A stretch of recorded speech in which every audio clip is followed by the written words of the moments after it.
All right, so let's call to order the June 22nd meeting of the ACSD board. If we could go through introductions, Mary Cullinane, school board member. Suzanne Buck, board member. Chip Malcolm, board member. Jory. Jory, your audio, just FYI, is a little. Sorry. Jory Gigabyte, board member. Thank you. Peter C. Peter Conlon, board member. Mary. Mary Gill, board member. Lorraine. Lorraine Morris, board member with honorary board member Maisie the cat, who's trying to bite me. That's awesome. Amy. Amy McGlashan, board member. Jen. Jen Newseater, board member. Victoria. Victoria Jetty, board. Brittany. Brittany Gilman, business manager. Vicki. Vicki Wells, director of student services. Caitlin. Caitlin Steele, director of teaching and learning. And Peter. Peter Burrows, superintendent. Great. At this time, as we have been trying to do somewhat successfully over our Zoom calls, an opportunity for public comment. I believe the way it works is you're going to let Peter know that you have a request for public comment by raising your Zoom hand, and then Peter will turn you on into the public forum. Yes, Lorraine. Mary? Yes. Davina's asking me to send her the link, and I'm not sure if I'm able to do that. So, Peter, is that something you can send to Davina? Peter Burrows? Peter B., you're muted. I sent the link to all board members by email just a minute ago. Okay. Davina said she knows she's in the wrong meeting, and would I mind sending her the link? So say that you've already sent the new link? To ask her to check her email. Okay. Thank you. Sorry to interrupt. No worries. Thank you. So anyone who has public comment, please raise your Zoom hand and take it from there.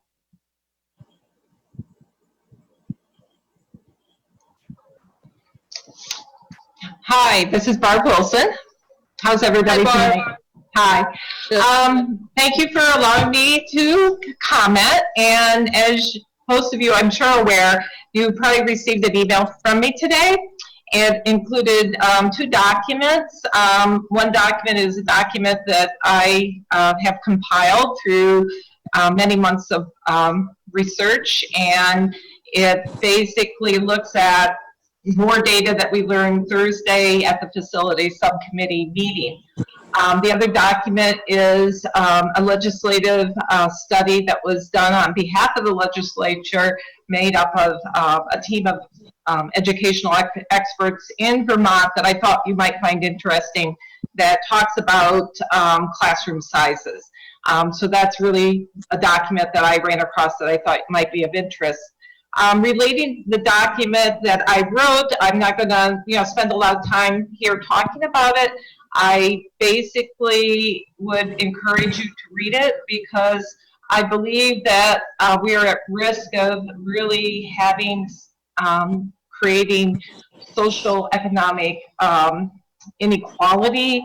If you look at Shoreham and Bridport, they are the poorest communities of the district, and if we combine those two children from those two schools, it represents 43% of the title funding that was received in fiscal year, I believe 19, what was in the annual report, and it's only 17% of the students across the whole district. And there's other things as you go through the document that basically show that you can't just look at the beginning of the current school year, the previous school year that just ended, you have to really look at that year, next year, and even projections into the next couple of years in order to get this right. The reason I'm so concerned is I grew up on a farm in a very poor household and really benefited from community and actually went to a one-room country school, which I wouldn't advocate, and even had a manic depressive mother that I had to deal with. So I really have a compassion for kids that are struggling, and from the beginning, that has been a very big concern that I've had, because I know Shoreham and Bridport tend to be kind of the, have a lot of kids in poverty and need social supports, and I would hate to see something happen that we can't undo here, and it would make the situation much worse. So I'd be happy at any point in time to entertain any questions you may ask. Why and how do I have any knowledge about this? I am a math major. I spent 39 years or so doing business management in much more in-depth analysis than what this is, managing, $30 million project for many years. So it is an area that I do know how to drill down on numbers. There may be facts that I don't have, but I have the best, that I could get my hands on at this point in time. So I'm happy to be educated as well if there's something that I have wrong. So thank you. Thank you, Barbara.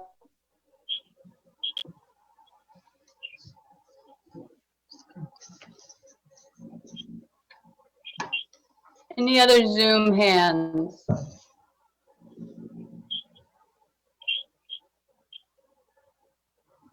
Okay, great. I just want to say Peg Martin has joined us. She's here with me. The computer. Hi, Peg. Thank you for running up to Mary's house. That's great. Okay, no more hands, Peter? Nope. Nope. Great. So the next, all right, so thank you all very much, and Peter, thanks for making that happen. Next on the agenda is a recommendation, a motion to approve the minutes of May 26, 2020. I'll move that we approve the minutes of May 26, 2020. I second that. Great. Great. Any discussion? All those in favor, say, or raise your hand, say aye. Aye. Right, any opposed? Perfect. So moved. Next on the agenda is to approve the bills. Mr. Malcolm. There are two times of bills. First one is the 29th of May, read by myself and Victoria. The general fund bills were totaled $303,217.72, and the payroll authorization number was $837,737.88. They were read actually, they were read on June 1st. And the second set of bills were read on the 15th, again by myself and Victoria. The general fund total number, $338,381.50. And the payroll authorization voucher is $817,006.55. And I make a motion that we pay the bills as stated. Second. Great. Any discussion? All those in favor, wave and say aye. Aye. Any opposed? So moved. Great. Thanks, folks. Next up, report of the superintendent. Peter. All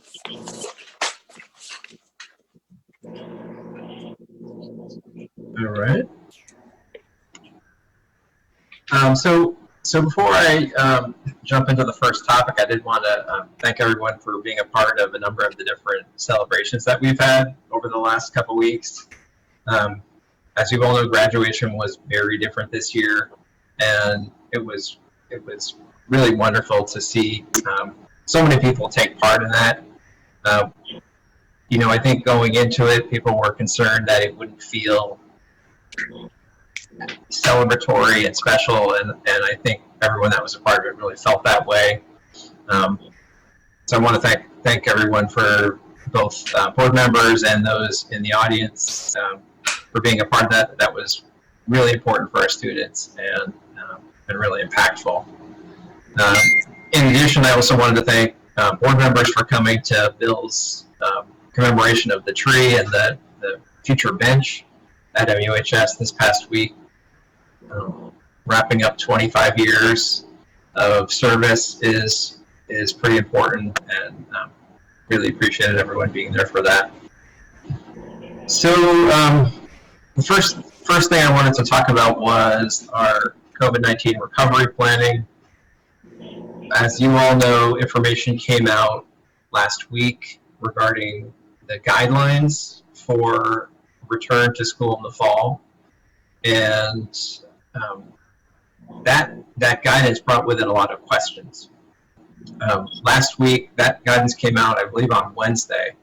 I had a call with Secretary French on Thursday with other superintendents and started asking questions about the guidance. Superintendents believe, and I've mentioned this previously, we're doing a lot of work at the state level now in trying to understand what this means for districts, and then bringing that information back locally and designing locally. Especially because as we go into next year and as we go through next year, much of this guidance will be coming from the state. We'll be processing this as a state. It's very analogous to, for those of you that are on the Middlebury College listserv, the college today announced their plan for students coming back to Middlebury. They also have been working with the state and with other institutions of higher education to figure out guidelines and kind of what the different phases of learning might look like for higher ed. So if you read through the guidance that I sent out, it's fairly long, and you'll see that the state has really kind of created 3 different steps that they believe schools will be entering into over the course of next year. Because they're concerned that there could be a spike, to be on the cautious side, they've decided that they, at least right now, are asking schools to enter in step 2. Step 2, I would say, is fairly analogous to, or fairly aligned with, the CDC guidelines that came out probably 3 weeks ago that had stipulations such as you have to have desks that are 6 feet apart, gymnasiums can't be used except as overflow for additional space for classrooms. So you're looking at meals served differently than they currently are. You're looking at a school environment that's pretty different from what we consider normal. Step 3, which is where the state would move us if step 2 doesn't create a spike, has recommendations around social distancing, but doesn't have those kind of more clearly demarcated requirements. There is still a lot of questions around the state around what does step 2 really mean in terms of how many students we can bring back. I think most people that have read the guidelines believe that we're looking at a hybrid model, which would mean for most of our schools, we can't have all of our students in the school at one time. Our recovery planning team and our action teams, which I talked about previously and which we have now formed, are going to be responsible for taking the information we get from the state and figuring out not just how are we moving into the fall, but equally importantly, considering how are we going to be supporting students throughout any transitions we have. The state's saying steps 1, 2, and 3. We call it 4 phases of learning because hybrid can look a couple different ways. But we want to make sure that we're both committed to start out in step 2 strong and also be ready for changes. Those changes could be positive changes. We could be mostly back, into the year at some point. So we want to be prepared. We want to have a plan. Those action teams and the recovery planning team are working to create the initial kind of high-level organization of how we're going to be moving between these phases of learning, and we'll be, as is on everyone's mind, we'll be considering what would, if indeed, and I'm not saying, I don't want to make a commitment to this yet because I think we have more questions at the state level to figure out exactly how these parameters in step 2 play out. But if step 2 indeed is a hybrid model where we can't have all of the students in a classroom at one time, let's say the maximum in a classroom is 12 or 10, depending on the size of the classroom, we want to really think through how do we make sure that all students in that specific setup are successful, that transportation works, that all the other aspects of schooling are working together, all the personnel challenges that we might have in terms of employees and all the other operational considerations. We're going to obviously make sure that those are all in place. So this summer, it doesn't feel like summer because we're just getting started on this process, and this really is important work for us to wrap our heads around right now, to start making determinations around what the fall looks like. In terms of our process, we want to be thoughtful about this. We don't want to just jump and say this is what we're going to do. We want to make sure that what we start both really kind of is leaning on and is built upon what we've learned over the past 3 months with remote learning. There are a number of considerations in terms of health and safety that we have to take into account.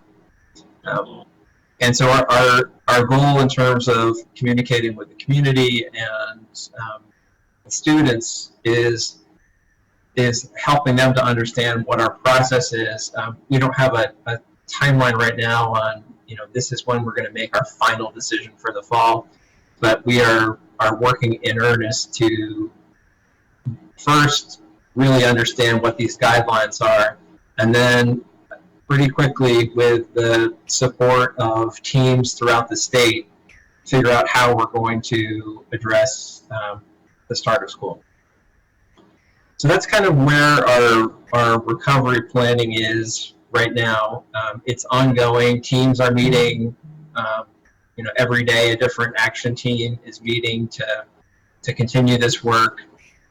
We have part of the organizational structure has our recovery planning team meeting, which is the kind of the leaders of the different groups of the district coming together, and then we have our ACSD leaders meeting after that meeting each time that recovery planning team meets to make sure that how we're developing this is pretty cohesive and we're not starting to move off in different directions without really having an eye on the total vision. Are there any questions about recovery planning? Chip?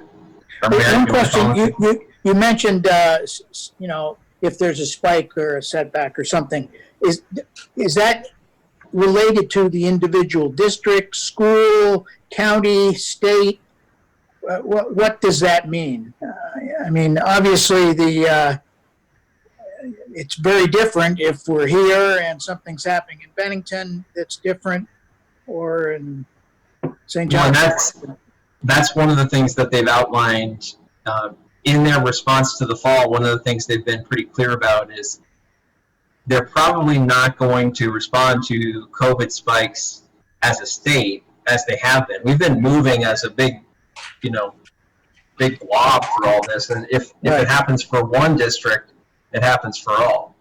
I have heard from some districts that have no cases, and don't feel like they should be grouped in with other, highly impacted areas. So the guidance that they've given us is that they're probably going to be looking at, if they have to, regional closures or regional direction as opposed to statewide. And I, to me, that seems logical. Yeah, thank you. Yeah, that to me too. Peter, will there be some inclusion or coordination with the college as to what their plans are and how we're thinking about it as well? Yeah, we're in conversation with the college, with a couple people at the college. Our main point of contact is Ed Studies. I mean, where we have actual, teachers working within our schools. Right. So I think we're more highly connected with Ed Studies, but we're also talking with the college about kind of what they're doing and kind of sharing resources and information.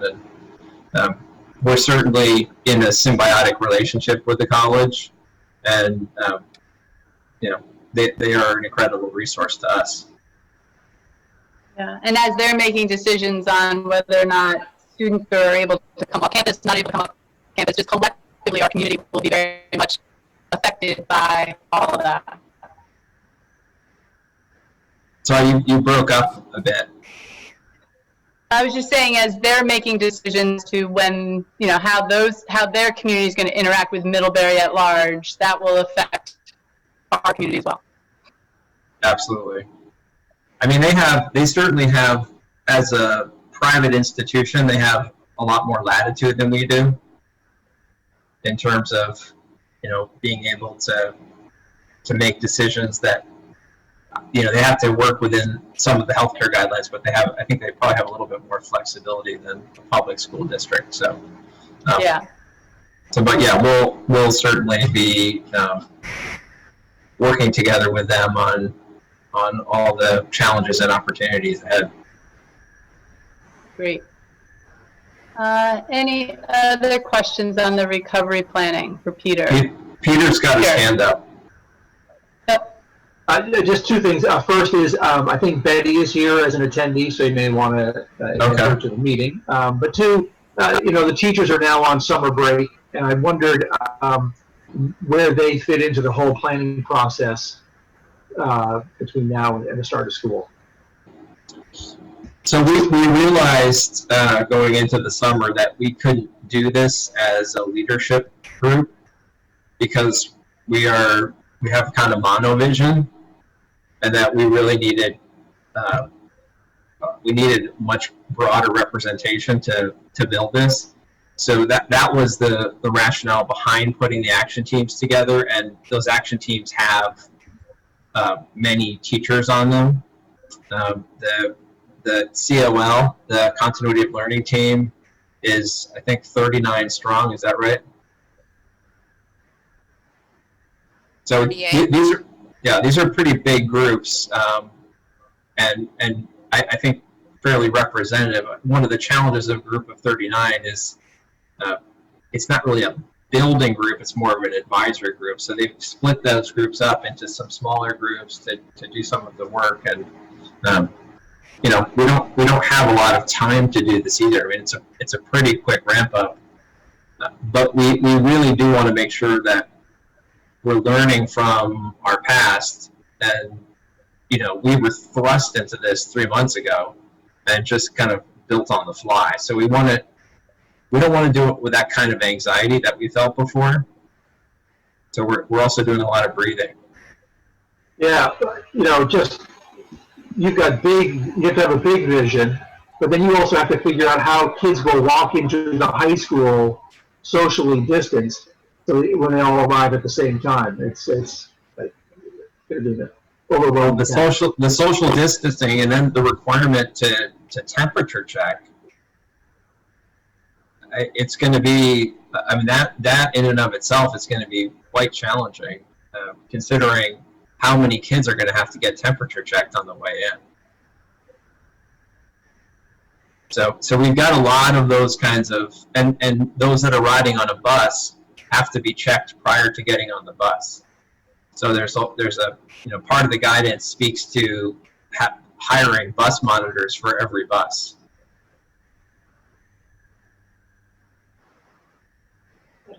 Wow. That's all I gotta say. I have a question. Is it okay? Go ahead, Mel. Yep. So regarding the temperature checks, there's a lot of data, and I think your nurses will probably mention this too. It's so subjective based on the ambient temperature the student is at the time of the temperature reading. So if they're standing at their bus stop and it's 30 degrees, they're going to come in with the temperature lower than maybe they actually are. And sometimes it takes 10 minutes for them to acclimate to the temperature of the indoor, either the bus or the school.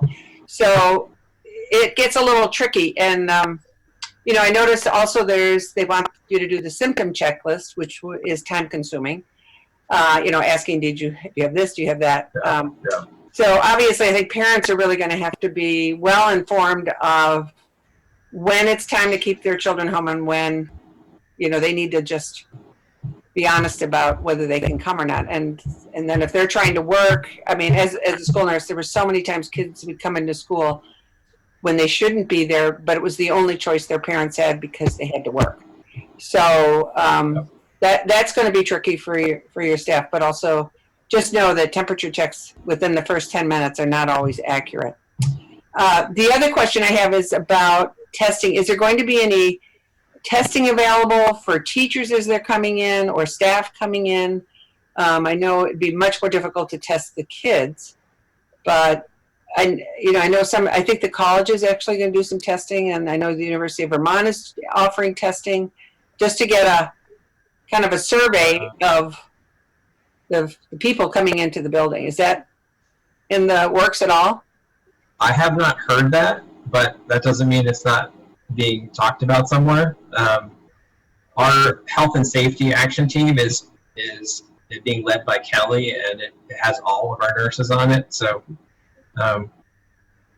we kind of realized that we didn't want to have just a few of our nurses with the information and some without. So they're really kind of leading that whole team and interpreting the guidance and connecting with the state organizations, the State Nurses Association. I can't remember what the acronym is, but so we'll continue to look at anything that's available.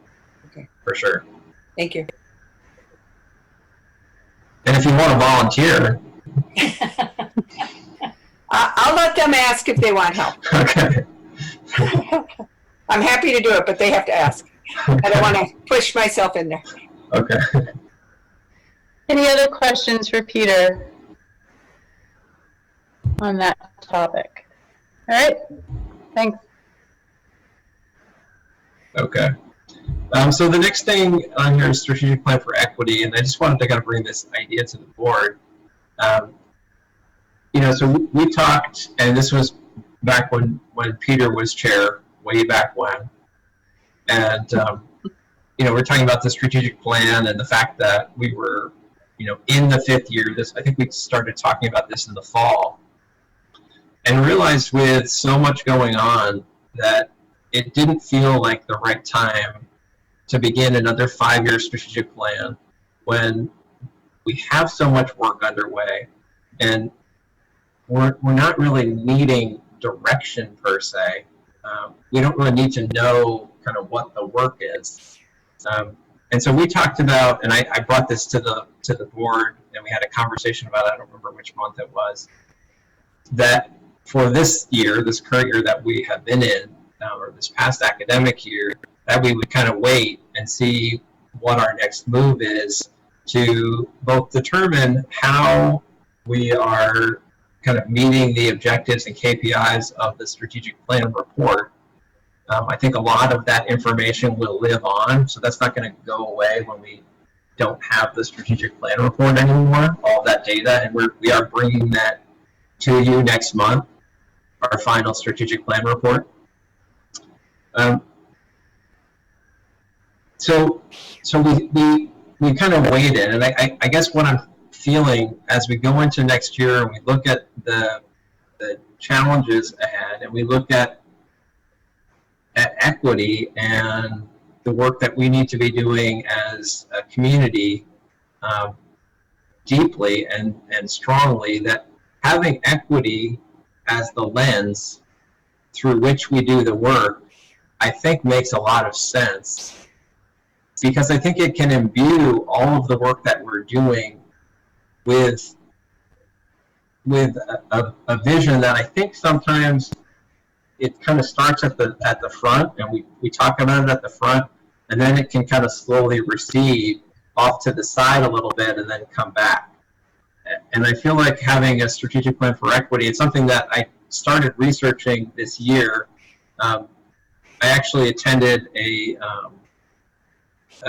superintendent's conference in February and learned about I think it was Annapolis, Maryland, I believe, had just engaged in a strategic plan for equity, and it seemed like a really good fit for who we are, the challenges we have, the anti-racist position that we need to take, and we need to make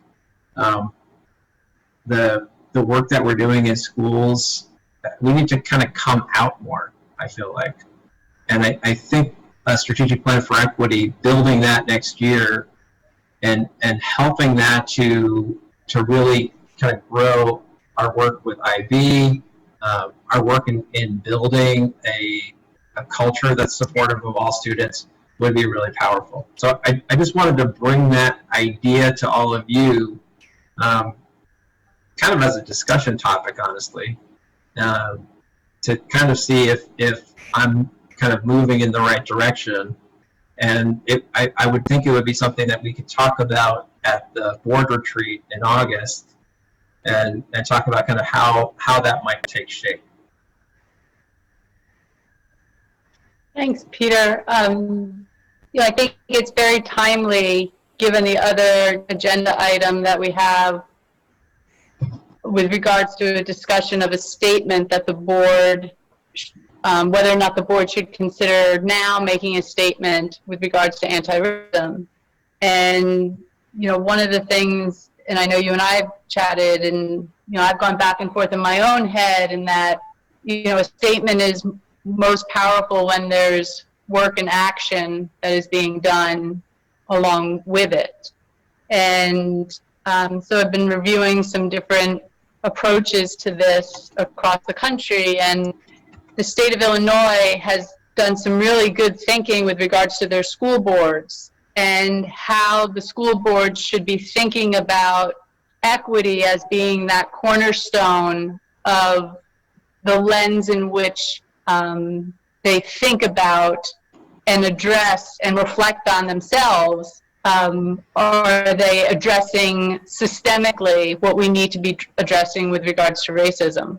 And so I think it's a great opportunity for us to look through that lens, as you shared, and do that hard work, and then come up with what is that statement and have it be a systemic response rather than just a couple paragraphs.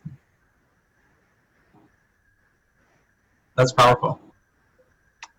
Amy?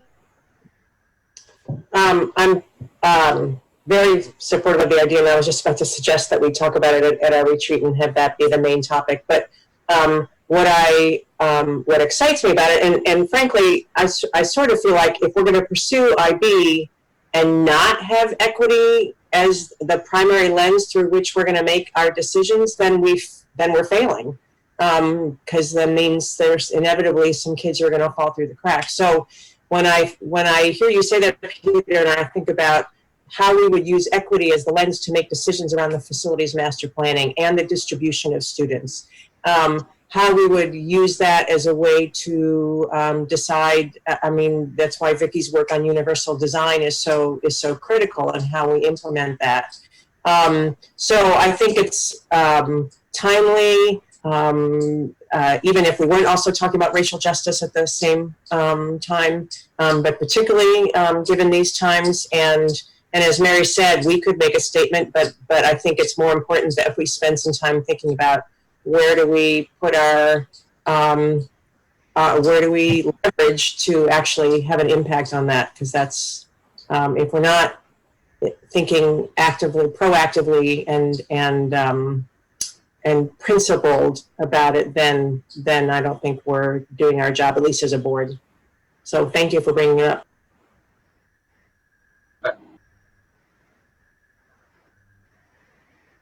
I just wanted everyone to know Davina is the phone number down below here. Oh, great. Hi, Davina. Hi, everybody. Sorry, I was running in from being at the lake all day, and links were being really weird, so I just did it this way. No worries. Thanks for doing that, jumping on. Yeah. Any other thoughts? Victoria. I would just... Go ahead, Davina. I would just like to say, just like with the statement that we've been talking about, just as a parent, obviously, who is in the mix of all of this, just letting the community know that we're actually thinking about what we want to say instead of just maybe giving the perception of being silent about it. Yeah, that's a great point. I would just reiterate what Mary and Amy have said. And when I think about the facilities master plan going forward, you know, obviously one of the levers that comes up a lot is the financial piece, but, you know, the purpose and one of the main levers of why we're even discussing it is around equity. And we still get a lot of questions about our definition of equity. And I think as a board, we have an understanding, but we've fallen down in terms of communicating sort of what our definition is and what steps we're taking to get there. And so I really would embrace the idea of looking at strategic plan going forward through that lens, and really being able to put a stake in the ground as to our values as a district around equity and anti-racism. Thank you. Mary? I agree with everybody on this, and I think it's a wonderful guiding light for us to be heading towards. I do want to remind people that we did the task force 3 years ago after Charlottesville, and that a lot of work was done by a huge group. And I think Davina is correct. I think the public needs to know now that it is on our minds, and that we're taking it seriously and we're working on it, but that we have not neglected it until this point. We did this task force before, but we need to put more teeth behind it, and in every way, just let our community know that this is a very important feeling that we have, or guiding light that we have as we go forward. So thanks, Peter. I think it's a great idea to focus it on as a strategic plan. Thanks, Mayor. Mm-hmm. Peter? And we have, speaking of the task force and the work within the task force, we have used that document. It's been incredibly helpful in the work of that team. In the last 3 years, we've done a lot of professional development. We did an equity audit last year. We formed the student equity. I formed the student equity team this past year, and that's going to continue into next year. So it's a lot of the work in there. We've done training with all of our leaders on bias and privilege.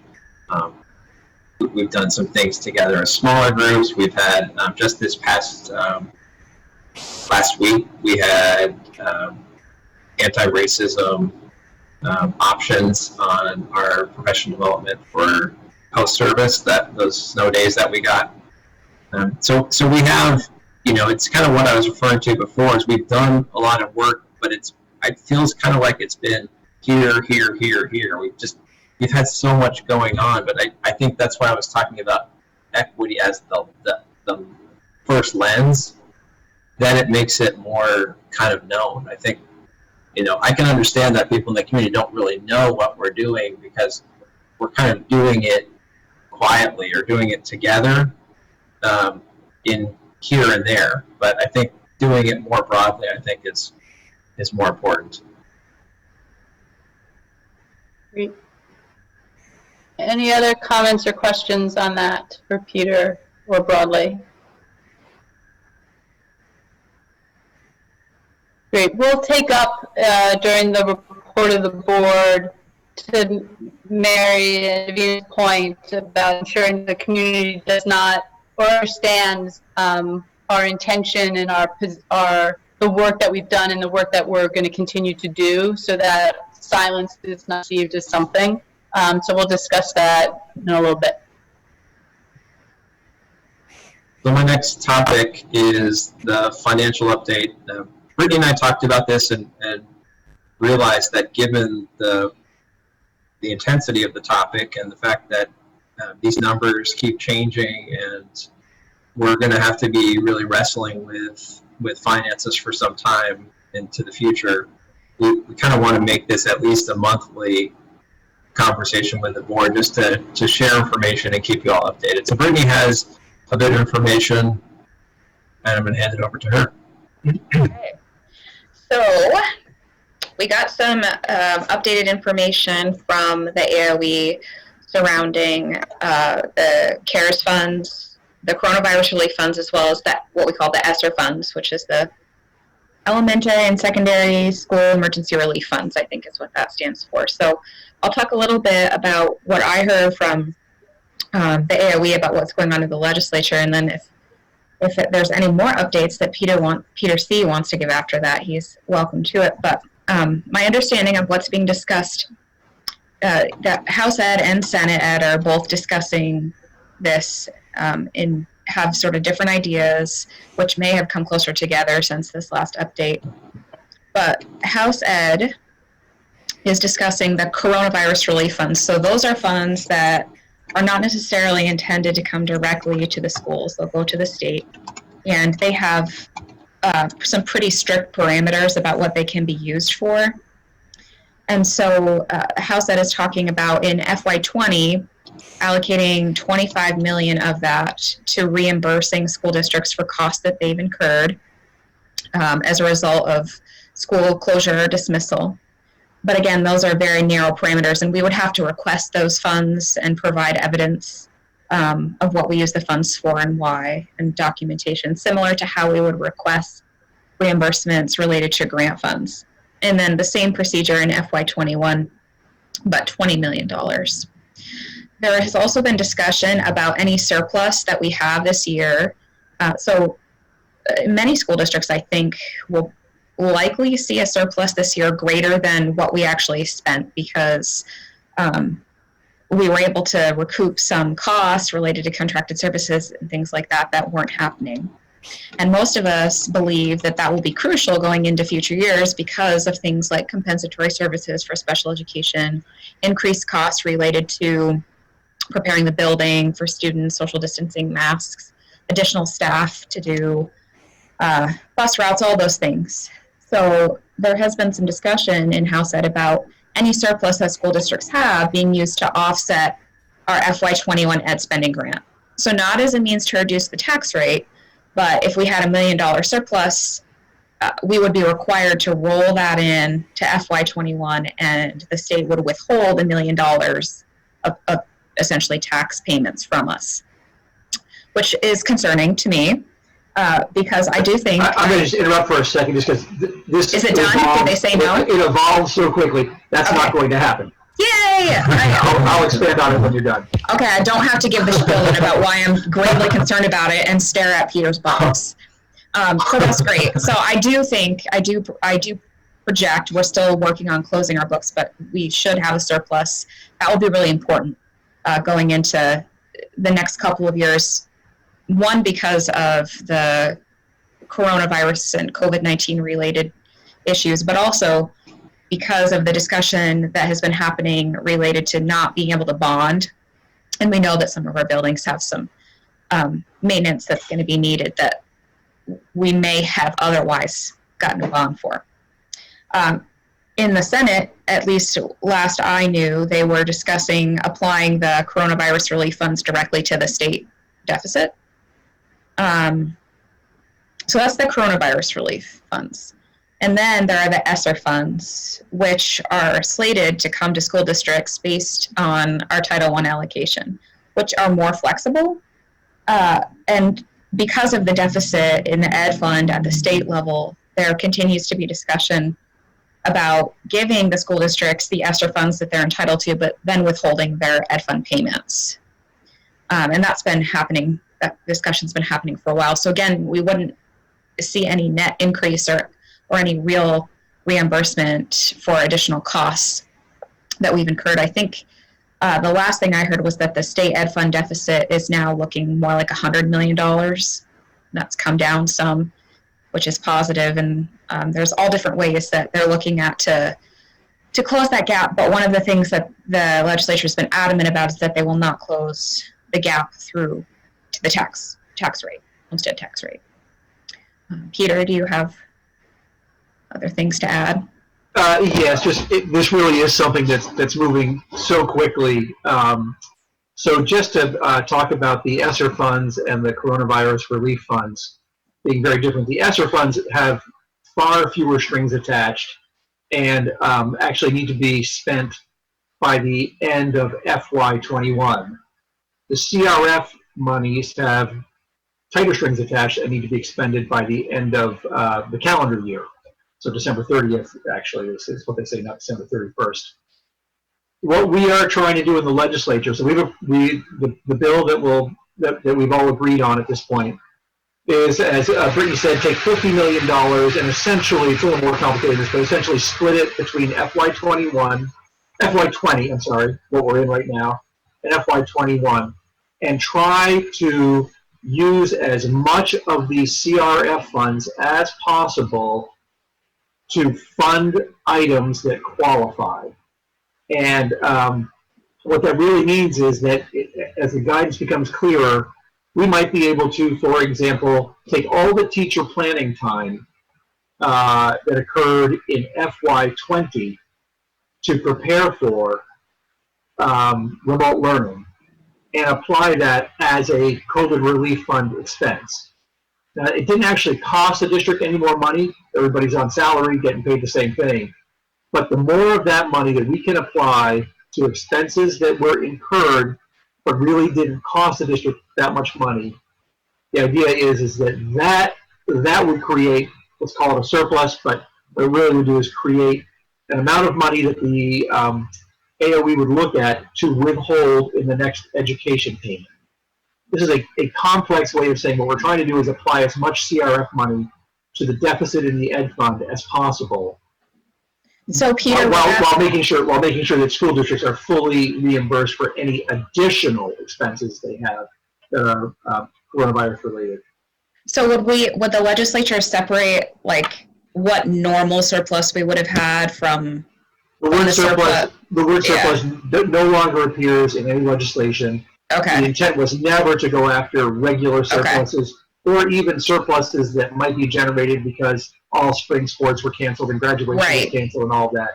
The idea is to essentially artificially create surpluses with CRF money, calculate that, withhold ed fund payments, so that it also doesn't affect, you're not having to take that money and artificially reduce tax rates. Right. So just like with the whole goal here, we're trying to recoup some of that $100 million in revenue that we're missing.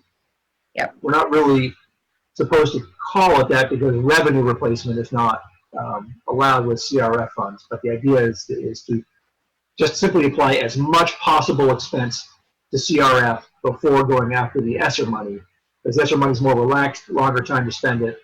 And first order of business is to make reimburse school districts for actual additional expenses that they had. and then to try to get as many expenses as possible that they covered applied to CRF dollars so that that can then mathematically return to the ed fund. The bonding issue you brought up is in a separate bill. I'm not sure if it's going to go anywhere. It would be a 1-year moratorium on any bonds over $1 million starting July 1st. I think it is unlikely that we or anybody else is going to be proposing a bond in FY21 anyway. Yeah. Yeah, I would say that's true. So we have been tracking sorry, do you want to go, Peter? You can go ahead. I was just going to say that we have been tracking things that are truly additional expenses for us, as the state asked us to do. There are also expenses that we're kind of earmarking that we think it wasn't really an additional expense, as Peter said, but for example, our transportation contract, we use that solely for the last 3 months to provide meals to students. And so, you know, that's $200,000 that we're kind of gently earmarking to say maybe we can get some reimbursement for this. So that's the kind of expense that Peter is talking about. Well, actually, transportation's a little bit in a separate category. That will be fully reimbursed.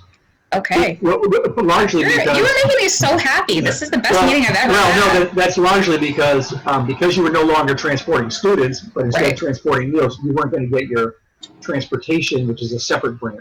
Yeah, exactly. Yeah. So I was just going to add to that, just to say that we, along with most other districts, are concerned right now, just because there's so much ambiguity around the CRF, that, you know, we've been billing to kind of quote unquote the COVID line, which the state said, sure, just bill all your COVID expenses here, and you'll get the money back. But there's really no guarantees that we'll see that. So as we go forward, and you know, like for example, the work that the action teams are doing this summer is going to cost some money. You know, that could be potentially CRF reimbursed, but not really sure. So we do have to obviously just kind of get the work done, and that's our main priority. But it's a little shaky to know exactly what we're going to get back. And I'll just clarify one more thing, and that is that we will be back in session in late August, at which point we hope everybody will have further guidelines. And of course, the one guideline that we're all hoping for is that the federal government loosens the strings on how the CRF money can be used. Can I ask a clarifying question? Peter Conlon, you mentioned that there was going to be a 1-year moratorium on, what was it? You said over 4 million or more? Over 1 million. Oh, it is one. Okay, I was gonna ask, is that different from the one that was 1 million? Yeah, and if it's, you know, if it's sort of considered an emergency or, you know, an imperiled need, that would be waived. Okay, because that I think is just an important point for the public to be aware of in terms of the facilities master plan, that, you know, we've already stated that we're not looking at any of the options that require a bond, but just important for people to know that even if we wouldn't get the bond because they're not allowing it. Well, it's only a proposal at this point, but certainly the reality is that nobody's passed a bond yet. It's unlikely that one would pass here either. Okay, thank you.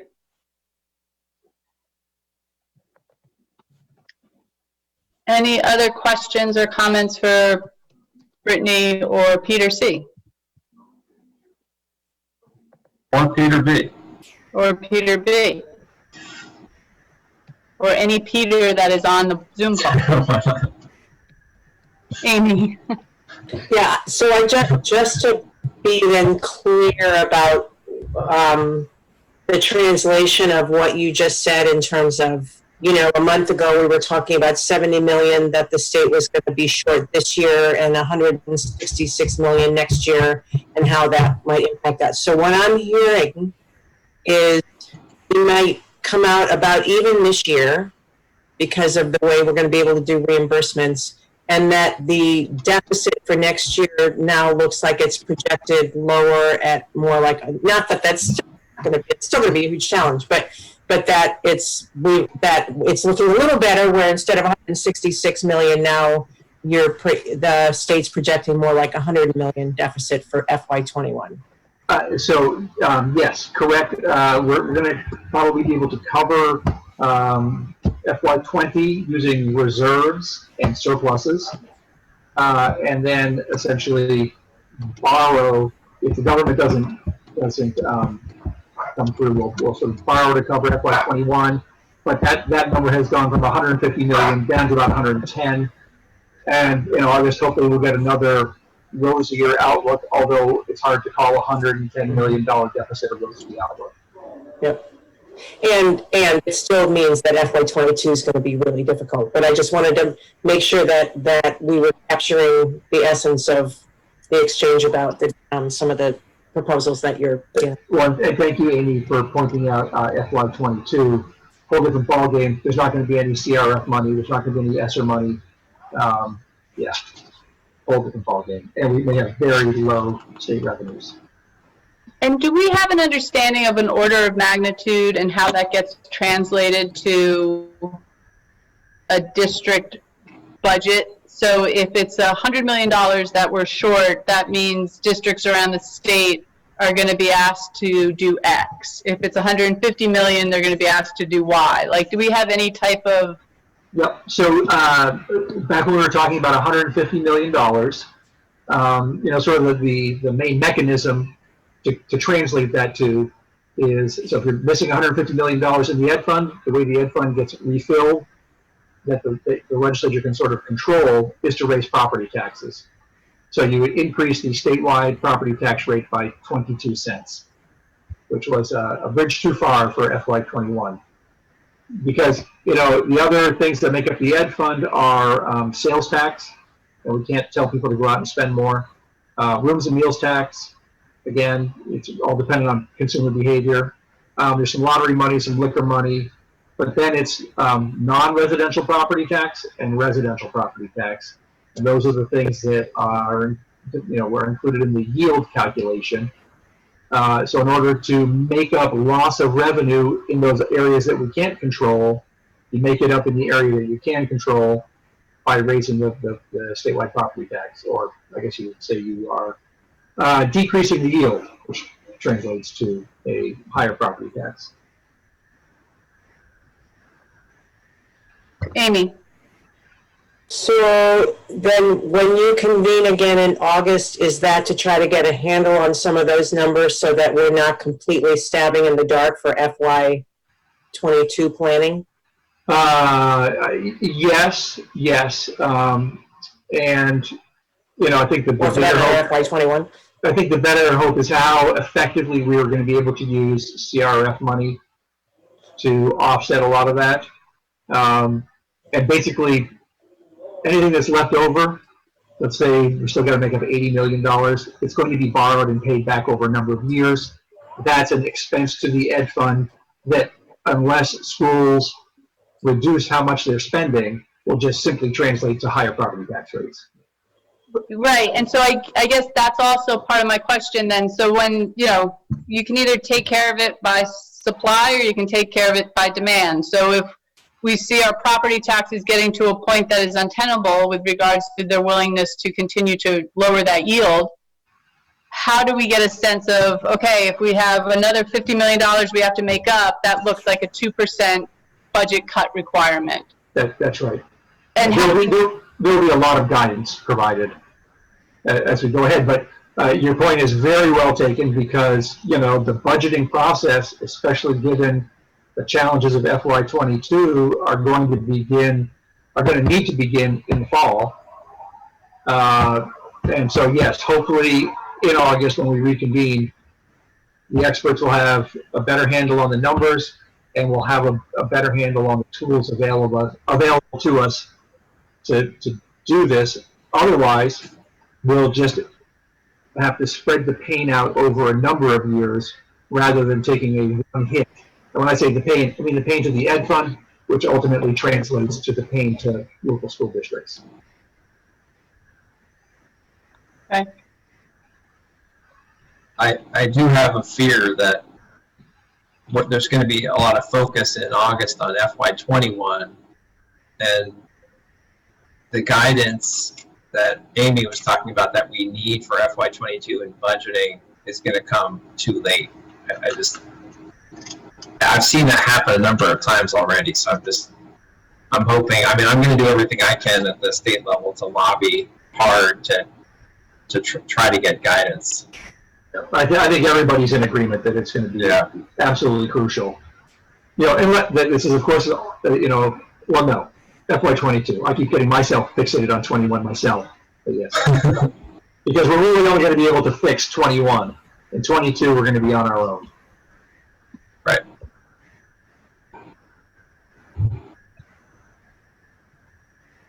Any other questions or comments for Amy's got a Peter? question. I just got one, so I got one more. So, Brittany, I don't know if it was a meeting ago or two, but you had suggested that there were rumblings then about the state considering changing how schools are funded. Might be more state directed. I don't know. Are there discussions happening at the state level around that? Well, so there's always a rumble about that. I haven't heard anything concrete, though I suspect that when they start to talk about FY22, that may be the beginning of a more realistic discussion about that, because we won't be able to bear the type of costs that we have been, and I think that local pressure may not be enough to keep spending down. So my own feeling is that the state will look at, the legislature may look at changing the way that we do things in order to get a handle on things, but that's more of a suspicion or conjecture than it is actually knowing of anything. You know, to change our funding system fundamentally is an awesome undertaking that would be hard to do. Amy, politically, you know, I think the governor has never I don't think he's ever been very secret about his desire to see the Ed Fund get smaller and our spending for people in Vermont get smaller. In the old days, it was about hopefully redirecting some of those resources to childcare and higher ed. Now it might just be taking those resources to keep Vermont more affordable. I think you'll hear a lot of talk about it as we approach FY22. I mean, I think fundamentally, when you look at the structure of our ed funding system, the challenge that Brittany's referring to is that we're a state-run system with local asks for budgets. So the state really doesn't have the ability or much ability to suppress costs because they have to find the money to fund all the budgets that they collect in January. So that's the challenge. I think that's why folks are talking about there probably will be some kind of shift in some way, because otherwise there's really, other than right now we have the excess spending threshold is the one way they've tried to suppress costs, but I don't think that's probably going to work in FY22 as a motivator for local communities. So it's tough. Any other comments or questions? Great, Peter, thank you for that. That was great. And Brittany, thanks as always. We appreciate all that you're bringing to managing this. Next on the agenda is report of the board. And as we had as I briefly mentioned while Peter was discussing the statement on equity, as we have seen, and I know as we all believe, the voice that we give with regards to addressing the systemic racism that our systems and institutions have been dealing with is important. And given recent events and given, I think, the priority that this has to be as a community, saying nothing, I worry, says something. And there have been other school districts, other school boards, other communities, other institutions that have made statements. And so what I wanted to bring to the table today is a discussion amongst the board and school leadership with regards to how we can think about it. There's a couple of caveats and points that I think are important as we reflect on this. One is this has been, as commented before, with regards to the task force and with regards to our decision to go IB and the work that Peter and his leaders do every day, this has been something that is in the front of our minds. There's clearly still more work to be done. So I want to make sure that we give and we help our community at large understand the work that is going on and the work that needs to continue and where we need to get better and how we're thinking about that. But it's also important, I believe, that there's work behind a statement, not just making a statement.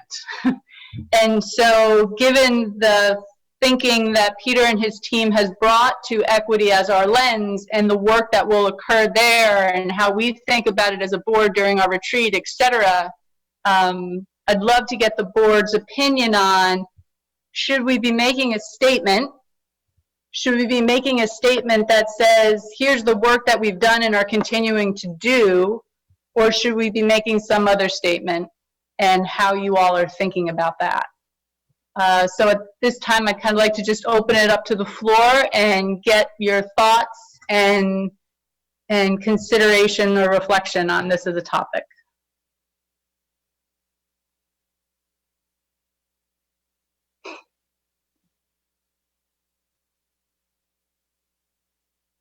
You can share your thoughts by waving your hand. And great, Jen. Maybe we're all hesitating because maybe they're like me and do not feel like an expert, or somebody whose voice, you know, is the one to be speaking about this. But I support, you know, any efforts that we can do. I think from hearing the conversation earlier, it sounds like there's perhaps some additional planning to be done by the school district, but perhaps we as a board could allude to, you know, sort of what we feel has been done and what our understanding is what will continue to be done. And the one piece that I might add is what the students have done more recently. Yeah. High school is what I saw visibly, and just to recognize that, and I would advocate to support their actions. But I'm not sure the best way to do that. So I guess I'll just stop rambling there and open it up to others. Thanks, Jen. Other thoughts? Victoria? I would agree. I know, you know, you and I have talked about this a little bit, and initially I hesitate to, you know, make a statement for statement's sake. And I do like the idea of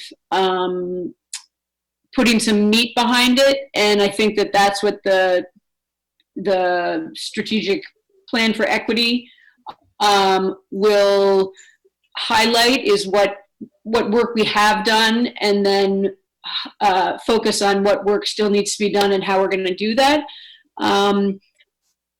Having said that, I do agree with Davina's point that we should say something, and I'm struggling with what exactly that would be. I mean, it sort of seems disingenuous to say, yeah, you know, to be determined, or, you know, I'd like, you know, I think it's important to say something, but there needs to be meat behind it. So perhaps the statement sort of speaks to our values and then points to the work that we're coming together to do with the strategic plan for equity.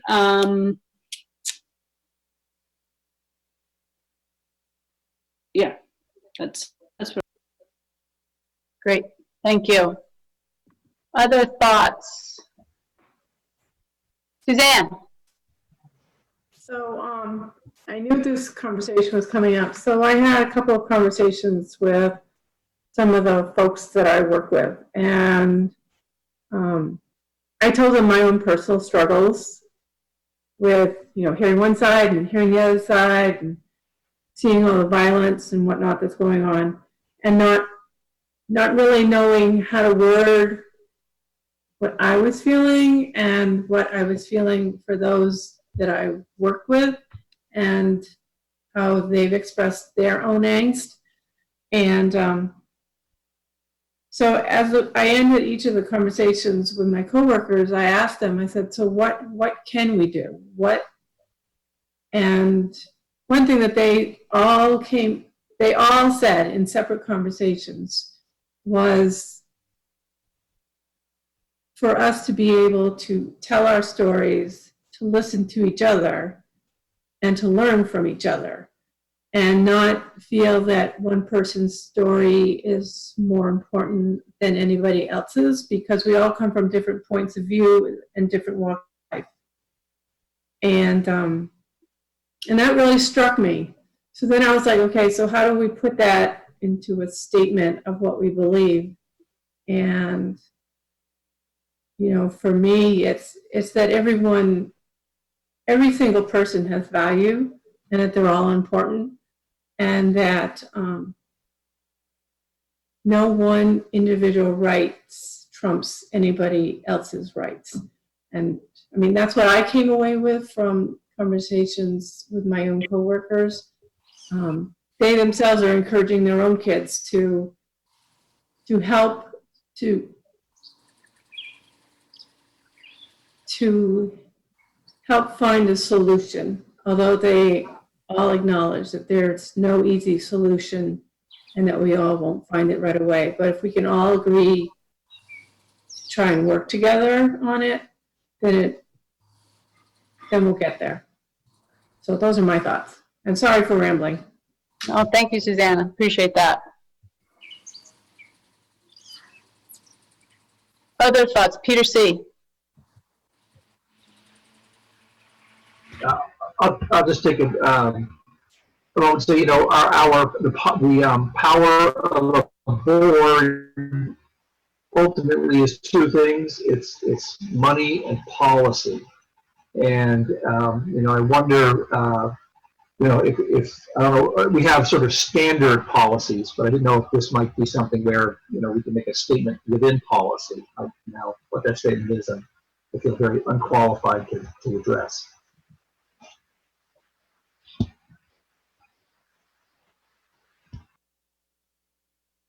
Other thoughts? Chip? You know, as Suzanne said, we all struggle with trying to figure this all out. And how do we put it in words, what we're feeling, because we all come from different places. And so for a board to make a statement, I think we're struggling with this because we don't know quite how to, we don't want to be trite. And on the other side, I think I don't want to be overly defensive in saying we are working on this, guys. And so I'm drawn, I don't know where that middle point is that you would then state where this board comes from and where we are going. I think Suzanne's point about we have to hear everybody, it's such an important thing, but how do we put that into an action? I struggle with it. Honestly, I don't know where to come down on it. I thought about this in the past as to whether we should make a statement, and I've never really been able to come together on it. I don't want to be trite. I just don't want, oh yeah, we're against racism, and I mean, not that that's in the most simplistic way, but still, if somebody is a good writer and can put some of those thoughts together, then I would be liking to see it. But at this point, I haven't been able to, in my own mind, come to that place. Thanks, Chip. We're all rambling. Other thoughts? Amy? Amy's always I'm not really going to add anything different than what others have said. I think, you know, one of the things that excites me about the strategic plan for equity is there's the accountability that's built in. I mean, that's why we do it. And that a lot of what we're talking, a lot of the points that have just been raised by Chip and Susanna, whatever, I mean, that's the retreat's going to be our opportunity, I think, to hash that out in terms of how we translate that into a plan and action and follow up. And for me, it's just the dilemma of by not saying something now when this is the time that everyone's making some statement and taking a stand, is that going to be, you know, interpreted by our stakeholders as being, you know, all of it falling on deaf ears. And yet I completely agree, Chip, it shouldn't be trite. Completely agree, Jen. I don't feel like I'm the one that is, you know, can come up with the right words. So I think, but for me, that's the decision point, is just whether or not we do something now until we have our retreat in August. So I don't know if that's helpful or wrong, but. Thank you. Mary? Can I just make a suggestion? There's a number of people on the task force who I think are very well spoken and educated on this topic. Can we ask them for some advice on how to do this in a very genuine and not trite way, or, you know, just pablum way? I think using their experience and what they've, you know, this is their field. That's a great idea, Mayor. I feel like they can help us. Peter B? I know this is kind of related to policy. I think it was 2 years ago, the policy committee started talking about an anti-bias policy, and we never quite got it off the ground. But, you know, just in thinking about the concerns of making a statement or a resolution one time, you know, a policy, which Peter kind of suggested tonight, is something that's much stronger, and it lives on. It's not kind of like in a board minute, so to speak. So anyway, that's just something to think about, is that I think some of this, in terms of the board's vision on, you know, we're talking about anti-racism now, not really equity and bias. We're just talking about anti-racism. But on anti-racism, I think that could be pretty powerful, and would drive the board. You know, that policy would be driving the board for years to come too, as opposed to a statement related to a single event that then recedes and maybe doesn't carry forward in the same way. So that's just something to consider. Great. Hi, this is Betty. Oh, go ahead, Betty. Hi. I think all of you present very good thoughts and suggestions. This is not something easy to do, and I'm speaking also from the point of view of a parent with three children, and we have difficult conversations. I also struggle on how to talk to my sons. So I acknowledge that this is not something very easy to draft, but like most of you said, I think it's something that we still need to do, because not doing anything at all would say something else. But the way to approach this some of the ideas would be to, first of all, acknowledge that this is something real and something that has happened in our schools. Not to scare anyone, but just showing that, yes, even with all the work that we're doing and continue to do, that this is a reality in our schools, but showing a commitment to doing something about it actively, and we can relate that to some of the IB themes and learner profiles we're teaching the students. We can also show our commitment, like where we stand on this issue, and the kind of approach that we're taking, or approaches that we're taking. We also, I think it would be great to state that we condemn, or we denounce such acts of racism, that we're not, we do not support or do not tolerate such acts, and just showing that moving forward, these are the kind of steps that we hope to take. So basically a statement that, like Peter said, something that will be effective even 10 years from now, that if somebody read it, it would still apply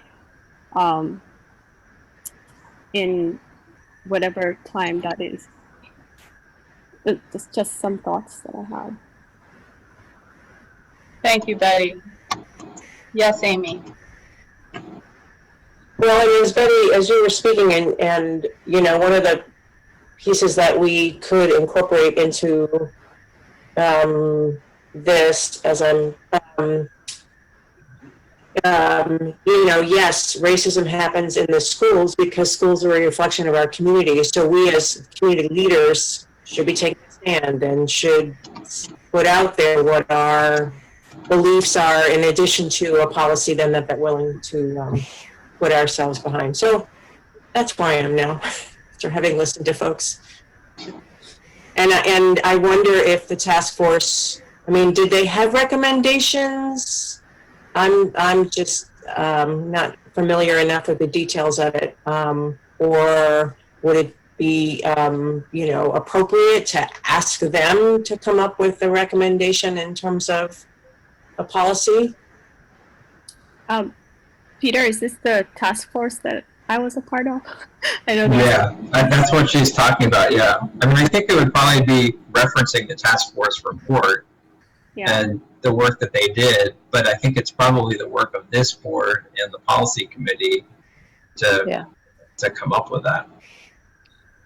Yeah, and I don't know if, I guess in my head I see that after there's a reflection and another opportunity, like our retreat, etc., to do a little bit more thinking around what that needs to look like.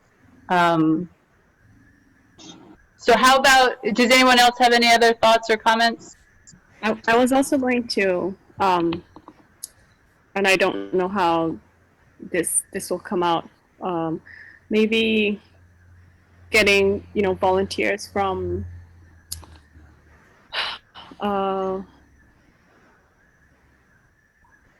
just like community members of color, and getting their input on this would also be helpful, because it's something that's going to everyone's going to read, and just whoever's willing to be a part of it. Thanks, Betty. So how would folks feel? I think, and again, please provide your feedback. I think a good first step, if Mary G, if you would be willing, along with me and whoever on the board would like to volunteer to be part of this, the first step is to identify and talk to a couple of the experts that were on that task force. And so that we can, I can get inoculated into that environment, and I wasn't here for the task force, so getting an understanding of that, as well as getting their perspective and opinion, I think would be important prior to us drafting anything. And then from that conversation, get a sense of what would a statement look like with regards to our statement of denunciation with regards to racism, and then the work that we are doing moving forward, that would then lead to policy, a formal policy that can live beyond and be reflective of times moving forward. So first step would be reaching out to the experts on the task force. If anyone on the board would want to participate in that conversation, I would love to have others join, get a sense from them, have them understand kind of what we're grappling with, and have them support us in that thinking, and then go from there. And Betty has that as a former member of that task force, so we've got one internal expert. And I would be happy to be a part of that as well. Right. Great, thanks, Nina. Suzanne, you had your hand up? I would like to be part, if possible. Great. And I will, as the policy chair, Betty and Davina and Suzanne and Mary, I'll email you and we'll get the names of other people on the task force and pursue this. That sounds great. Okay. Sounds good. I really appreciate that discussion, folks. So next on the agenda is the identification visit that my internet connectivity was painful for, so I apologize to the group in advance for that. Or not in advance, reflective of that. Peter, any update from that visit, or and then I can talk a little bit about it from my perspective as well as other board members. Yeah, so the verification visit was our final step for our primary years program, which is our pre-K through 6 program. And a number of different people got to meet the verification team. Obviously, we were doing this virtually, which was really different, but actually turned out really well. And I think, in some ways helped us be more reflective than maybe we would have if we were meeting them in person. Teachers had to do some work in preparing for the visit and had to put together a short video outlining kind of what they've learned through being a part of an IBPYP program. And then there were lots of interviews and conversations throughout the 5 days. I think it was 5 days that they were conducting the visit. They said a lot of amazing things about ACSD and about our teachers and staff, and it makes me realize how deeply we do work in this community, and how committed we are to education and each other. The reason we have budgets that pass all the time, the reason that our teachers sometimes are more stressed maybe than other teachers is that we hold ourselves to a really high standard and work really hard and care a lot. And I think anyone who has lived in other places and comes and lives here feels it. I feel it, having lived in lots of other places and coming here. If you were born and raised here and have never left, you might not get it in the same way.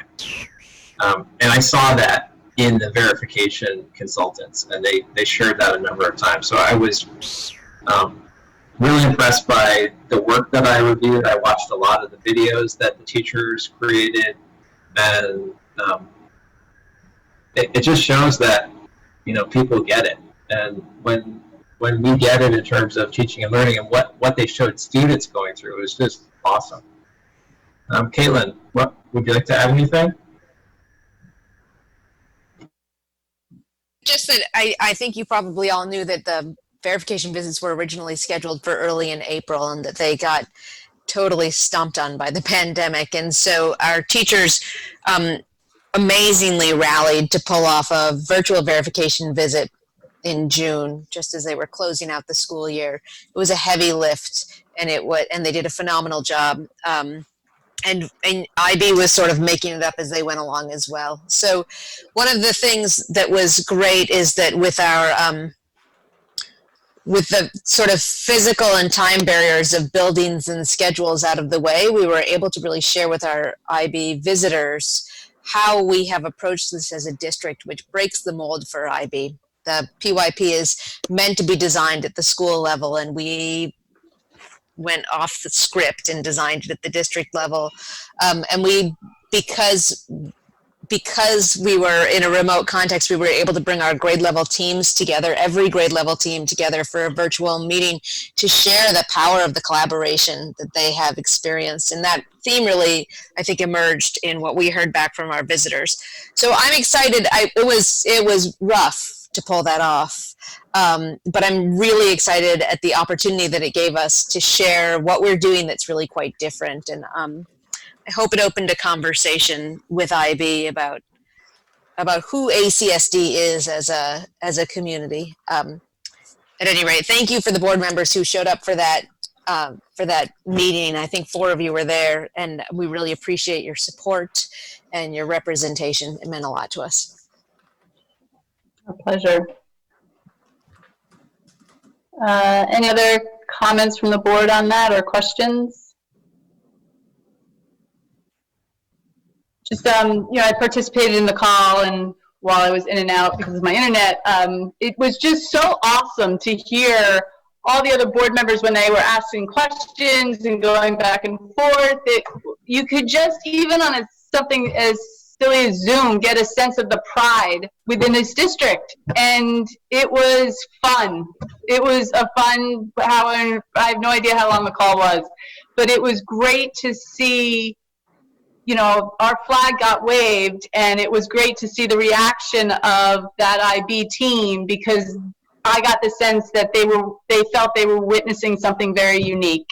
And so I just want to thank the leaders who pulled this off, the participants, the team, because it was encouraging with all of this discouragement around us. It was very encouraging. So thank you all for what you did during that visit. It was great.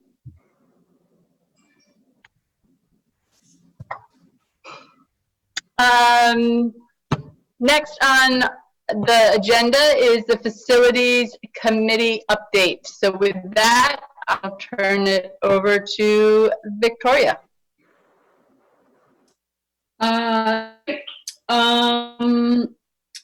So the Facilities Committee met last Thursday. I guess last meeting, the update was that we had decided to take out the bond options. We decided that it was, there was no point in spending a lot of time on something that would just increase the community's tax burden. So we had asked Brittany and Peter to take a look at the no bond options, which in the Truex Cullens report were 3 school options and 4 school options. My computer is glitchy. Can everybody hear me? Yep, you're good. Okay. Because your faces are all stuck in very funny positions.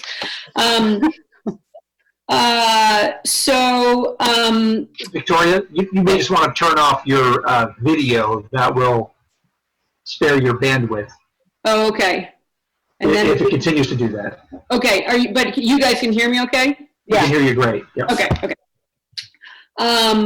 So the 3 school model that Brittany and Peter looked at were Mary Hogan, Salisbury, Bridport, and they pulled together the school principals basically to look and see how well students would fit in those buildings, if we had the capacity for all the programming and services that we would need. And they, I guess the models that they looked at assumed 473 students at Mary Hogan, 130 for both Salisbury and Bridport. And what they found was that Mary Hogan could accommodate 4 sections per grade with class sizes between 18 and 20 students on average, and that Mary Hogan has the capacity for that. Salisbury and Bridport can accommodate up to 2 sections of kindergarten, as well as 1 section of each grade thereafter. And I guess the next, so their report talked about students and how well they would fit, and the next step in terms of that is to look really at the student groups and how well those buildings would accommodate programming of interventionists and OT, PT, all that sort of thing. I think one misconception that I've heard was that, and I think I know where it stems from, but Brittany had mentioned that for the modeling, for the sake of the modeling, we were putting student groups from whole schools in to other schools, but we haven't actually decided what students would go where. I think once we decide upon a model, we'll then discuss redrawing of lines in order to fill the schools. So I know Barb Wilson spoke to us at the beginning about her concerns there. And I guess I would just say that no decision has been made that, Shoreham is going to go to Bridport and of where any students are going to go. We're still looking at that. Victoria? Yes. So for the modeling, it was just the transportation that we were looking at, modeling, having specific towns go to specific schools, because we haven't redrawn those boundaries. But when we were looking at class sizes, we just used average enrollment numbers and didn't consider that. So. Okay. Yep. Did someone else have something to add to that? Well, we also didn't talk about not only boundaries, but choice, and how does that come into the whole picture? Because we really haven't talked about that yet. If you're, I'm not sure we really talked about it the other day either, but those are all still on the table. So I think you're correct about the misconception about, well, Shoreham would move to Bridport. I mean, we never even talked about that. It was purely a matter of just numbers, not necessarily who goes where. Right. I think once we have more detail around programming within each building, then next step will be about which students go where. So I guess at the end of the meeting, we asked Peter and Brittany to continue sort of filling out the model, the 3 and 4 school model. And what we asked them specifically to do was to look at a 3 school model with 1 FTE teaching positions, to look at a 4 school model also with 1 FTE teaching positions, and then also a 4 school model with a combination that perhaps there are certain positions that could be shared, and so that we could have an understanding from a cost perspective what those different, how different those models would be, which I guess we then discussed how we'd like to get the board's input on the importance of the 1 FTE. I know originally when we had our sort of first facilities master planning meeting as a whole board, that was one of the things that came up as important. And we've been moving forward, assuming that that is still important to the board, but I'd just like to get people's opinion on that. And well, I guess let's start there. Unless Peter or Brittany, do you have anything else, anything to add in terms of update? No. No, okay. So I don't know if anybody has thought around, if you remember when we talked about sort of the model school, we felt that it was important to get to a size that could accommodate or would require a full-time equivalent at each position. And I just wanted to get people's thoughts as to if that is still something that you think is highly important, or if anyone's thinking has changed around that. Victoria, are you talking about positions outside of the classroom? I'm talking about all positions. So like full-time nurse, full-time librarian, full-time gym teacher. Right. Yeah. I mean, I think that that it was always sort of the model that we held up. I think the challenging part was the reality of that would really require creating a school with about 230 kids, as I recollect. And, you know, I don't see us getting there without bonding. So it seems more to me that if we're going to work within the footprint that we have, that we shouldn't hold ourselves to any one fast rule like that. Mary? In regards to that, aren't there recommendations for staffing? For instance, how many students for a guidance counselor, how many students for speech and language? There must be, I know there's standards for. There are. Yeah, so, there are. They're called are they called Ed Quality Standards, Peter? Yeah. EQS. So the EQS, so they provide a minimum, and that's not for all positions, it's only for a few. Yeah, it's primarily like nurse, guidance, librarian. Yeah, not all of them. I mean, I think, you know, if you look at our combined staffing beyond the classroom now in elementary schools, most of that grew organically in each of our town school districts, and then when we unified, we kind of kept things the same. We changed some of our FTE. So I think probably, you know, we could also come forward with a model that looks at, in certain positions, having a 1.0 in the 3-school model or the 4-school model. It's going to be an increase, which I think Peter was referencing. It's going to be an increase in some of those positions. In some, it would not be with the 3-school model. Mm-hmm. For example, with nursing, it would be a 1-to-1.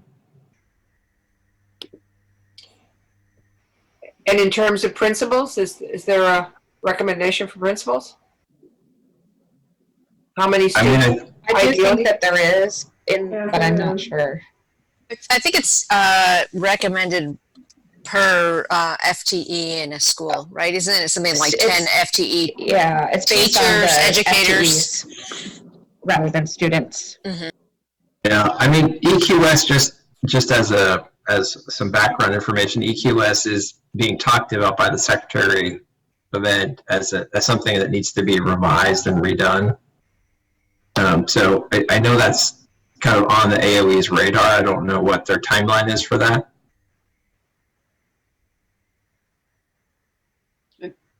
Go ahead, Jen.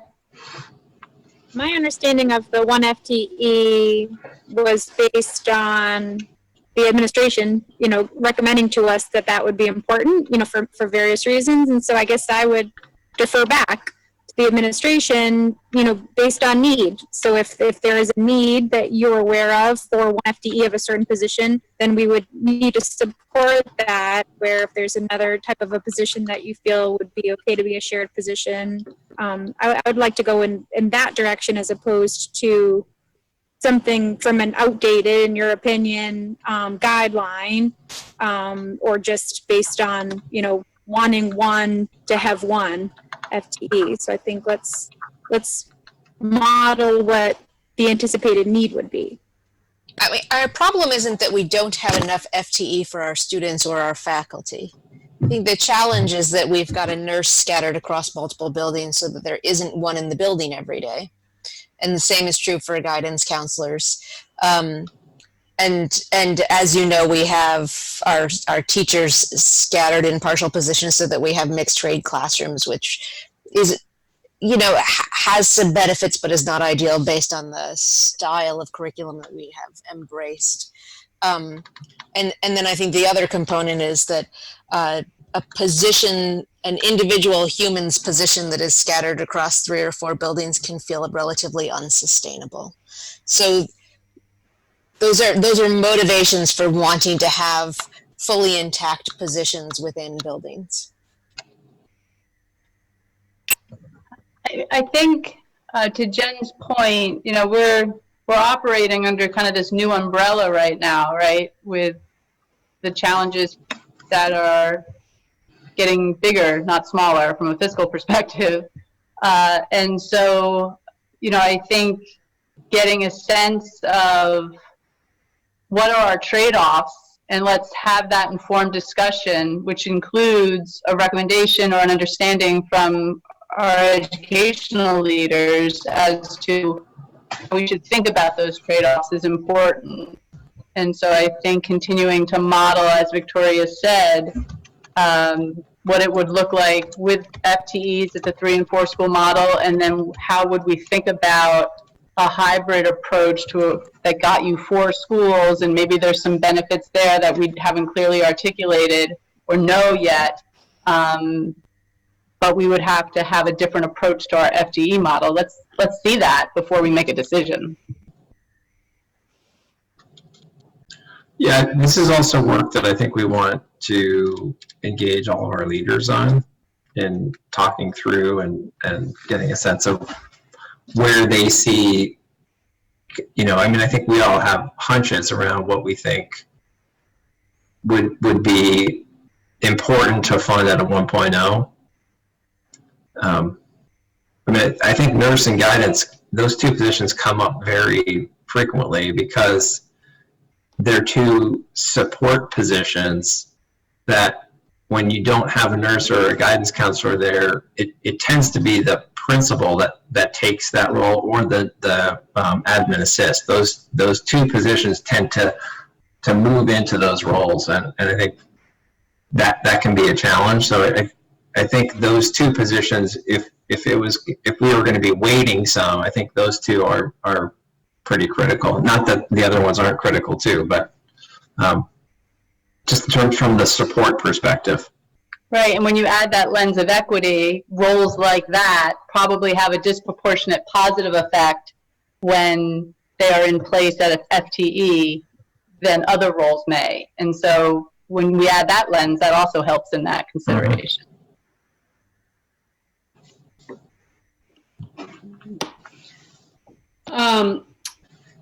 So these are some of the discussions that we're, you know, grappling at the committee level, and we're looking forward to hearing from Peter and Brittany as they fill out the sort of 3 models that we've, you know, that we're looking at. I know that there's a lot of people who ask in the 4 school model, so what's the 4th school? And we batted that around a bit in committee and decided really that we know at this point that the students can fit in 3 schools. And it's a question of whether or not the programming as we envision it can also fit. So we're looking at that and looking for the modeling to really point to which school would be the appropriate choice. So at this point, we have not named a 4th school.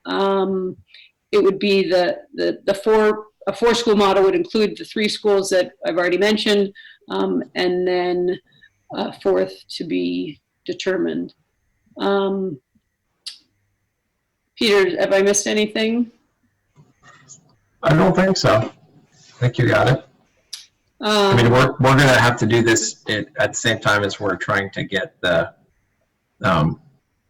fall ready. So we don't, Brittany and I don't have a timeline yet, but we realize this is important as well. Just want to throw that out there. Yeah. And I wanted to recognize that as I was saying, oh, you should tell us. And that's just adding more work to your already super busy plate and that of your whole team. So I didn't mean to push it back on you and add more work. I didn't feel that at all. I did not feel that at all. It's more just us getting all of the elementary principals together is the challenge. Not the two of us see each other all the time. I'm gonna build an apartment over Peter's garage. So that can't get rid of me. Yeah. Thank God. Thank God. Maybe you could help get the chipmunks out of my house. Any other update on that, Victoria? I think I'm good, unless there's any questions for me or anyone on the committee.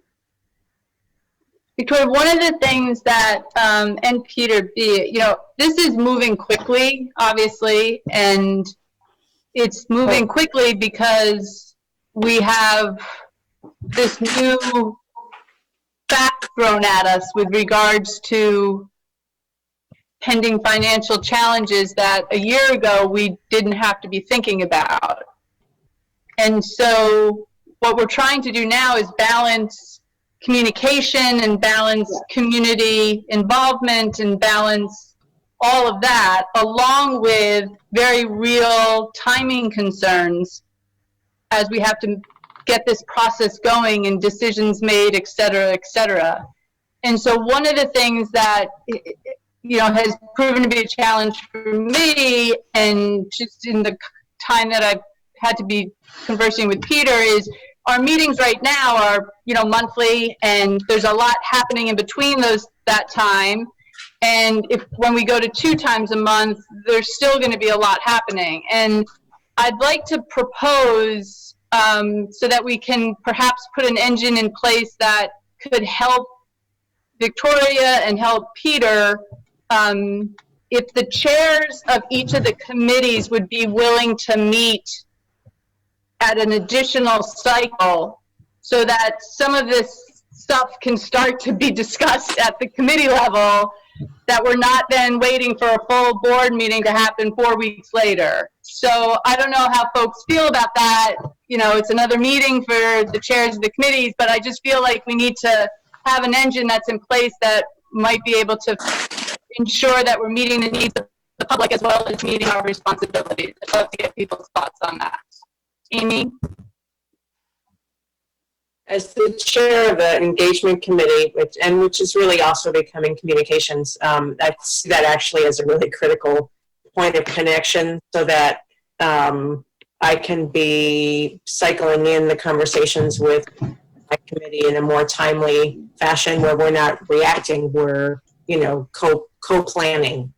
So I think that would be very willing, and I think it would be very helpful. As you said, Mary, this is a critical time for making sure that our publics have the information and that we think about ways to engage them, and we can't wait a month to have that conversation each time. So, yeah. Victoria? Yes, actually, thank you so much for bringing that up. I agree with you in terms of having an additional meeting time to get some work done among the 4 chairs, or 5 chairs, whatever it is. But I also, that reminded me that as part of my update, I did want to talk about, just for a second, about communications and how I'm feeling like it's even more important than ever. And I feel like it's a little bit a place where, we've struggled. We've had some great highlights, and then we've had some moments of struggle around it. And I think some of that is around the website and just having systems to get information out to the public. So Amy and I and Mary have started conversations sort of about getting a handle on that and getting some policy or procedure in place for getting communication out. So anyway, I just wanted to add that. I meant to talk about that as part of my update. As far as the 5 chairs, I'm all in. And Suzanne? So for clarification for the minutes, are you saying that you want the committees to meet the second time during the month or just the chairs? Just the chairs. Okay. Thank you. Chip, was that your hand? Yeah, I was confused on that too. The chairs meeting with who? I guess I'm a little bit. The chairs meeting together. Collect a chairs, you know. Okay, all right. Of all the committees. Exactly. Yeah. All of these, you know, some of these committees, they function in different ways. Obviously, communication, you're doing planning, finance. In most cases, Brittany, you know, brings issues to us that she wishes to have us clarify or direct, although that doesn't happen a lot. And, you know, it's traditionally been more at budget time and things like that. So I just didn't want to be putting more work for her to talk to me or the finance committee, and then we had presented to the board, which we do anyway. Okay, so finance I look at is just a little bit different in the way we respond to some of this. So, and that might be something that, you know, we make a determination that, great, at this meeting, negotiations doesn't have to be present, or at this meeting, you know, pick a seat. That's fine. I just wanted to make sure that we, each of these is a little different. Facilities, I definitely see it. Communication and whatever, I definitely see it. Finance, I'm not sure. You know, I'm certainly happy to participate. It's not like I'm traveling around the world this summer, so. Any other comments on that? We're okay? Great. Okay. Next on the agenda is the Mcgilton update. Okay, so that's me. I think it's pronounced Mcgilton. Just my apologies. No, but you'll have to say it a lot of times. That's why. Yeah. Okay. So these next 2 items that we're going to be talking about are sort of business as usual, which kind of feels nice given everything else that we have going on. So the Mcgilton Fund is a trust fund that's dedicated to the educational interests of Mary Hogan. And when ACSU became ACSD, the Articles of Agreement stated that this, as well as any other school-based fund, would continue to be used in accordance with the endowment. And in this case, it's reserved for students at Mary Hogan School. And so each year there's a distribution of 4.5% of the last, the 12-quarter average. And it's used to fund activities for enrichment, essentially beyond what our normal budget would provide. And so typically this budget review process takes place separate from our regular budget. And the principal, Mary Hogan, would propose a budget in the spring. So normally we would have talked about this maybe in March or April for the following year. But after discussion with Principal Kravitz, we're recommending that the board delay review and approval of the Mcgilton budget for the upcoming school year, given the uncertainty around reopening. And we don't know what enrichment activities will be available in the fall and beyond, and you know, what may be the best use of those funds. So we're recommending that we not review a budget now, but I did provide the financial statements for the accounts and the balances so that you can see those. And I take any questions or comments. Mcgilton Fund, you know, I can always imagine it functioning in a way equitably, so to speak, when we weren't a unified district. I guess at this point, not that I have a way to change it, but how do we get around the fact that Mary Hogan students may get the benefit of this fund and this has nothing to do with it, what you're talking about at the moment, but without students in other schools, how many there are in the future would not get that benefit. I just bring that up because I've thought about this over time, and it's a reasonable number that gets utilized each year. So, yeah, I think it is a little tricky. It's fairly common. Well, I shouldn't say fairly common, but it's not unusual to have someone from the town bequeath a significant endowment. Cornwall has some funds. Some of the other schools have some funds. They're typically not quite as big as this, but it is a. I don't have an answer, I guess. Yeah, well, I'm not expecting an answer. I just wanted to bring it up because it's yeah. It's on the agenda. I think it's a good question, Chip, because it seems as if it's a way around a little bit. What stops anyone from endowing then an elementary school a significant amount of money to just address that elementary school? There actually is law that prohibits that. And so how did this one happen then? Well, it preceded the law significantly, number one. And number two, it can only be used for enrichment. It's kind of clearly defined what it can be used for, same with the Mcgilton Fund at Cornwall. Yeah. We couldn't use it to just fund facilities or teachers, for example. I know that. No, I was just going to give some examples. So often this will fund Keewaydon, which is a camp, or rock climbing fees for PE. So it's sort of above and beyond the norm. Go ahead, Jen. I would just add, there's this, but I think there's also an equity concern with parent support and PTO support. There are several schools that have humongous income supplementary based on their friends of or their parent groups, and some schools don't have a parent group. So I think this is one example of the inequity. It's widespread. And as a parent at a school that we fight for every dollar we raise to send our kids to Keewaydon, among other things. And there are some schools that don't have a parent group doing that. And I think that's one of the reasons why I was, interested in the facilities master plan and the communication and engagement piece around it, because I wanted to hear and learn more about some of these opportunities and how can we provide these opportunities more equitably. Any other comments on this?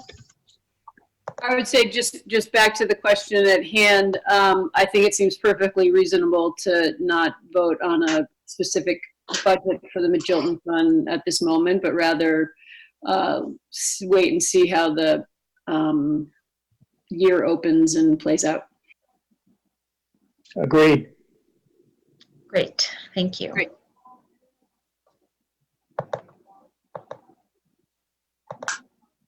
Do we need a motion to do that? No, I don't think so. Great.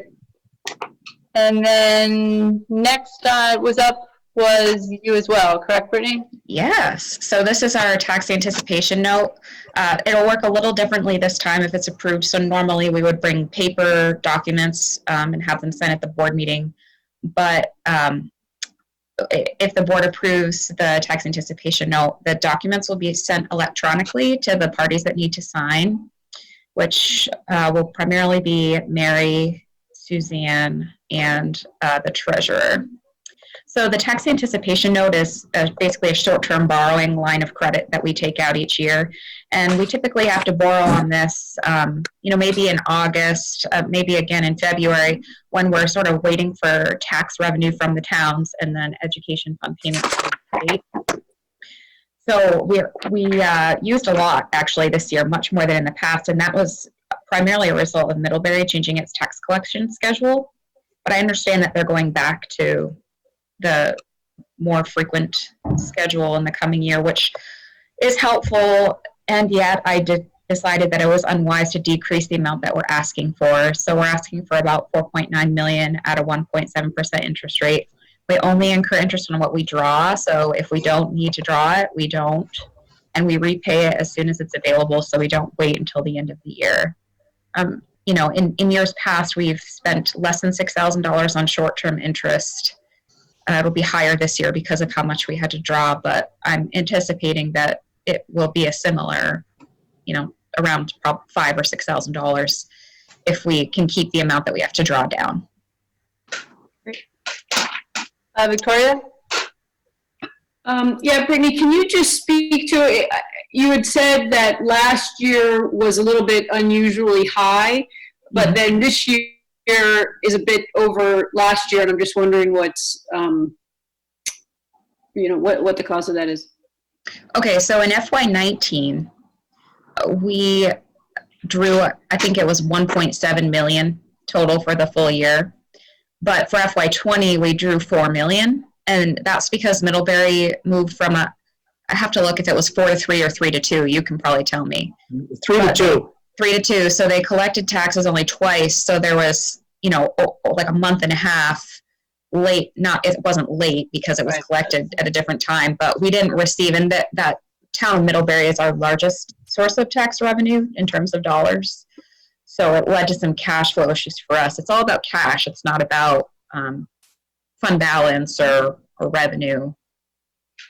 So did that answer your question? So even though they're going back to the oh, okay. Well, I understand your question. I guess now. I must have misunderstood. No, so you're right. So they are going back, as I understand it, to from 4 to 3.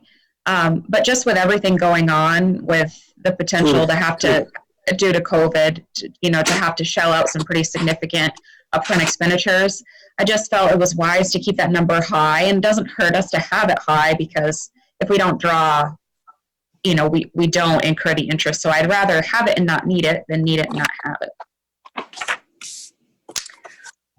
Thank you. That makes sense.